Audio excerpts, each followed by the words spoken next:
The Lok Sabha elections, remember, are just now mere months away, and before that we have the interim budget coming up tomorrow. Ahead of these important developments, my colleague Madhu Sharma has spoken with Union Minister of Tourism G. Kishan Reddy on the upcoming polls, the budget as well as the sectors that will be in focus in this upcoming budget. Listen in.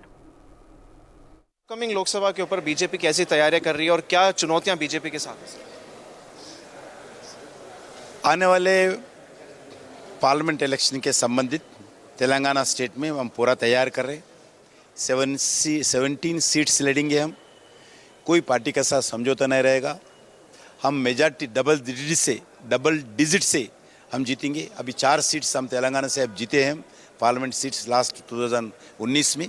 अभी इस चुनाव में double digit से आएंगे और नरेंद्र मोदी सरकार एक प्रचंड बहुमत से आने वाले लोकसभा चुनाव में जीतेंगे।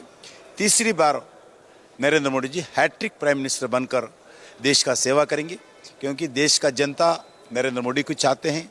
नरेंद्र मोदी जी जो देश में लगातार इस 9.5 ईयर्स में जो एक स्टेबल गवर्नमेंट दिया है, एक एबल लीडरशिप दिया है, भ्रष्टाचार मुक्त भारत किया है। आज तक 9.5 ईयर्स में मोदी जी के ऊपर भी हो, केंद्र सरकार के ऊपर भी हो, मंत्रिमंडल के ऊपर भी हो, 1 रुपए का दब्बा नहीं लगाया, कोई आरोप भी नहीं करते भ्रष्टाचार का। ऐसा पहली सरकार है भ्रष्टाचार से दूर रखते हुए एक एबल लीडरशिप के साथ काम किया है। मेरा पूरा विश्वास है आने वाले चुनाव के बाद जो 5 साल नरेंद्र मोदी जी सरकार में और देश और उन्नति के विकास के तरफ हम ले जाएंगे और अच्छे रिफॉर्म्स जितना भी अभी पेंडिंग है देश में, देश के हित के लिए, देश के भविष्य के लिए, देश के गौरव बढ़ाने के लिए और जो रिफॉर्म्स है वो रिफॉर्म्स भी हम आगे भी हमारा नरेंद्र मोदी जी नेतृत्व में हम देश के लिए काम करेंगे। सर, टूरिज्म के लिए एक नया डेस्टिनेशन मिला लक्षद्वीप, तो फाइनेंशियल ईयर 2022 और 23 तक का आपका साल कैसा रहा और 2024 तक का आप मतलब क्या उम्मीद रख सकते हैं कि टूरिज्म में बजट? बिल्कुल, टूरिज्म और ज़्यादा विकास होता था। कोरोना के कारण 2 साल में हमारा हॉस्पिटैलिटी सेक्टर हो, हमारे टूरिस्ट सेक्टर हो, हम तो बहुत बड़ा इफेक्ट हुआ है। सबसे बड़ा इफेक्ट कोरोना के कारण हमारा टूरिज्म एंड हॉस्पिटैलिटी सेक्टर हुआ है। फिर भी आज हम जो 22 से अगर कंपेयर किए तो लगभग 60% हमारा टूरिस्ट, डोमेस्टिक टूरिस्ट बढ़ा है, फॉरेन टूरिस्ट बढ़ा है। जम्मू कश्मीर में आज़ादी के बाद पहली बार 2 करोड़ टूरिस्ट जम्मू कश्मीर में विजिट किया है। आज